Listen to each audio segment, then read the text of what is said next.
Moja ya manufaa ya kuja kujisajili na kusajili uwekezaji wako katika kituo cha uwekezaji ni kupata nafuu za kodi pale ambapo unaanza uwekezaji wako. Serikali imeahidi kuwasaidia Watanzania pamoja na mwekezaji na mtu yote mwenye ndoto ya kuanzisha biashara, kuanzisha uwekezaji, aweze kuanza kwa urahisi zaidi.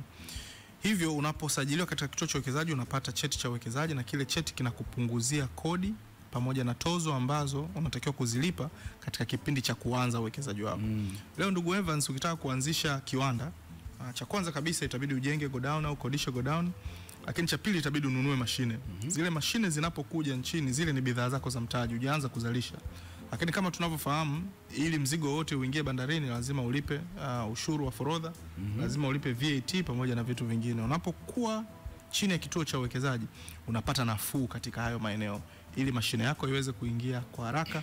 Ile fedha ambayo umeitenga kwenye mtaji, sisi kama serikali tunakusaidia kuilinda ili isitumike kulipia wakati bado hujaanza uzalishaji. Utakapoanza uzalishaji utaanza kulipia gharama zako. Kwa hiyo hii ni mkakati mkubwa kabisa mpana wa serikali wa kusaidia Watanzania kuweza kuanza uwekezaji wao na wasianze kwa shida. Na nafuu hiyo haipo tu kwenye mradi kama huu wa kimkakati tunaozungumzia, lakini kwenye miradi yote ambayo itasajiliwa katika kituo cha uwekezaji. Kwa hiyo tuwakaribishe sana. Hiyo ni safi sana. Na hii ina include studio pia. Okay. Mtu yote anataka kufanya uwekezaji kwenye sekta ya usalama, naomba bado tunaye. Mkurugenzi mtendaji kutoka TIC, kituo cha uwekezaji Tanzania, Gilead.